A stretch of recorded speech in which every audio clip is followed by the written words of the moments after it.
Nigériens, mes chers compatriotes, depuis le 30 juillet dernier, nous vivons de notre chair les sanctions d'une ampleur sans précédent prises contre notre pays, le Niger, et son peuple suite aux événements du 26 juillet 2023. Ces sanctions visent notamment à nous priver de ressources financières indispensables au fonctionnement de nos institutions, à entraver notre vie quotidienne et à étouffer notre économie et le petit commerce. En outre, ces sanctions vont jusqu'à priver délibérément nos laborieuses populations de tout approvisionnement en produits alimentaires et pharmaceutiques. Finalement, comme s'il y avait un plan visant le démantèlement de notre pays, la CEDEAO s'apprête à agresser le Niger en mettant sur pied une armée d'occupation en complicité avec une puissance qui est étrangère à notre espace communautaire et à notre continent. Ces sanctions sont illégales parce que contraires au principe d'intégration, de solidarité et de libre circulation dans une communauté telle que la CEDEAO. Ce caractère illégal est du reste attesté par la jurisprudence en la matière. Ces sanctions sont surtout inhumaines.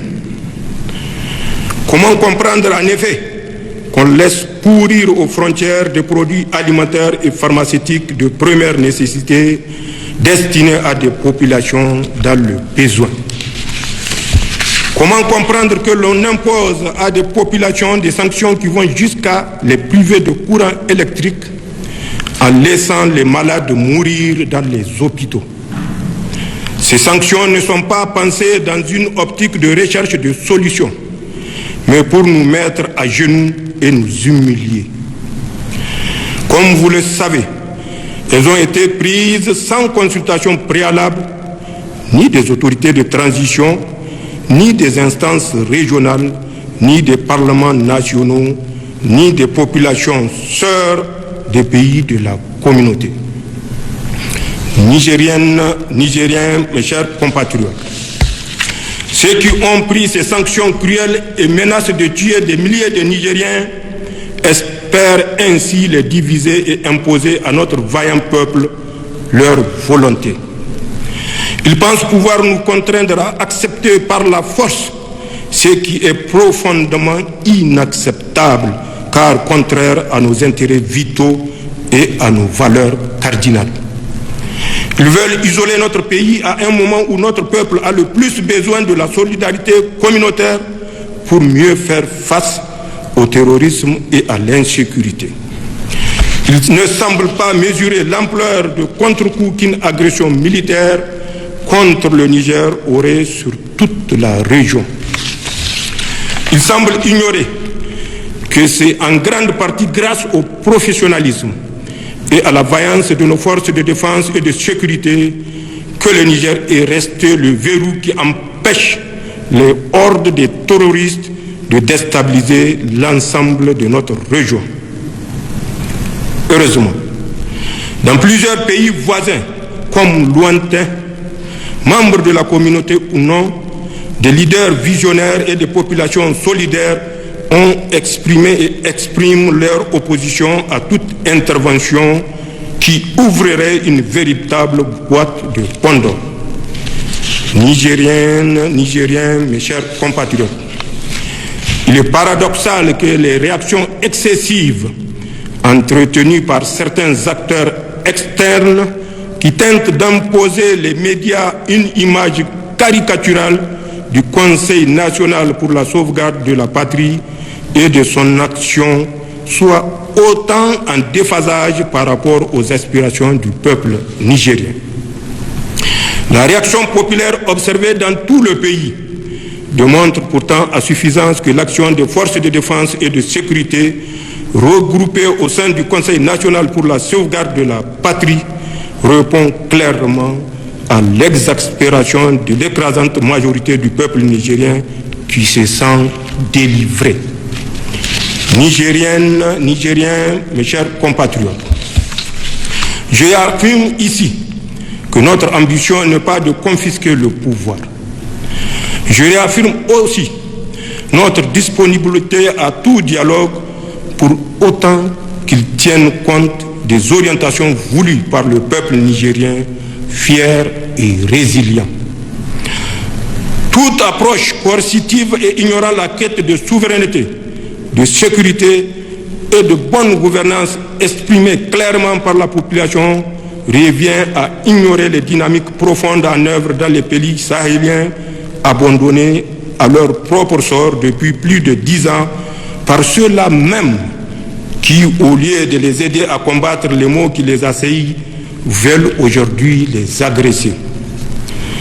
À la vérité, la prise de pouvoir par les forces de défense et de sécurité, aussitôt fermement soutenue par nos vaillantes populations, s'inscrit dans un contexte de rejet des modèles sécuritaires et de mauvaise gouvernance faite d'injustice, de corruption, mise en œuvre par des régimes qui se prétendent démocratiques, mais qui en réalité dévoient et discréditent la démocratie. Le Conseil national pour la sauvegarde de la patrie adhère pleinement au principe du libre choix des gouvernements par les peuples. Mais pour que le peuple puisse choisir ses dirigeants, il faut un système transparent dans lequel les opposants ne sont pas emprisonnés ou exilés, dans lequel une véritable alternance est possible et dans lequel la société civile peut librement s'exprimer et manifester sans être inquiétée.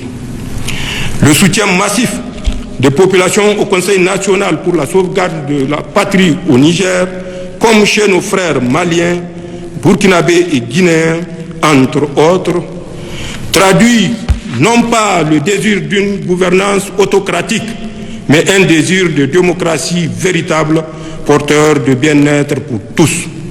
Nous en sommes parfaitement conscients. Nigériennes, Nigériens, mes chers compatriotes, en tant que soldats, nous connaissons le prix d'une guerre. En tant que Nigériens et Ouest-Africains, nous trouverions tragique d'aller en guerre contre nos frères d'armes aux côtés desquels nous étions engagés hier pour sécuriser notre région. Nos populations, qui sont les mêmes de part et d'autre de nos frontières, trouvent aberrant d'être opposées les unes aux autres. En somme, ni le Conseil national pour la sauvegarde de la patrie, ni le peuple nigérien ne veulent d'une guerre et demeurent ouverts au dialogue.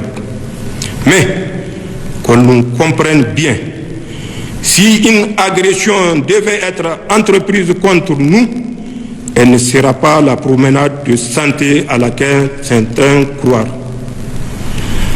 En effet, ils trouveront face à eux 26 millions de Nigériens, les dignes fils de Dunama Dibalami, de Idriss Alaouma, de Mohamed Kosso, de Mohamed Nafarko, de Amadou Tanimoun Kourandaga, de Suleiman Tanchintouma, de Kausen Ag Kedda, de Tankasawa Agoragi, de Babari Soba, de Bawa Jangwarzo, de Akazama Ari Kulumba, de Mali Bero, de Ousmane Tanfodio, de Soni Alibert et de Askia Mohamed, entre autres. Ainsi, fort du soutien de notre grand peuple et avec l'aide de nos frères du Burkina, de la Guinée et du Mali, les forces de défense et de sécurité du Niger ne se déroberont pas. Pour ma part, une fois de plus, je tiens à vous réaffirmer, mes chers compatriotes, que tout comme les autres membres du Conseil national pour la sauvegarde de la patrie et du gouvernement, Je suis au service du Niger et de ses seuls intérêts et que je ne trahirai jamais vos espérances, Inch'Allah. Aussi, conscient de la nécessité de structurer les nouvelles élans de patriotisme qui règnent au Niger, j'engage toutes les forces vives de la nation à travers un dialogue national inclusif. L'objectif de l'instance dédiée à ce dialogue est de consulter toutes les composantes du peuple nigérien sur les voies les meilleures permettant de poser les fondements d'une nouvelle vie constitutionnelle sur des piliers profondément ancrés dans nos valeurs traditionnelles et républicaines. Dans cette perspective, le gouvernement est d'ores et déjà instruit pour prendre les dispositions urgentes en vue de l'organisation de ce dialogue. Dans ce cadre, les forces vives qui y seront conviées s'attelleront dans un délai de 30 jours à formuler des propositions concrètes devant conduire 1. À définir les principes fondamentaux devant régir notre transition. 2. À définir la priorité de la transition dont la durée ne saurait aller au-delà de 3 ans. 3. À définir les priorités nationales durant la transition. 4. À appeler les valeurs fondamentales devant guider la refondation de la République. Nigériennes, Nigériens, mes chers compatriotes, c'est donc entre Nigériens et dans le cadre du dialogue fraternel que nous allons trouver, j'en suis convaincu, les solutions adoptées à tous les défis qui se posent à nous. Accompagnés dans notre élan de sortie de crise et ce, dans l'intérêt de tous. Vive le peuple nigérien, vive le Conseil national pour la sauvegarde de la patrie et le gouvernement de transition, vive le Niger, je vous remercie.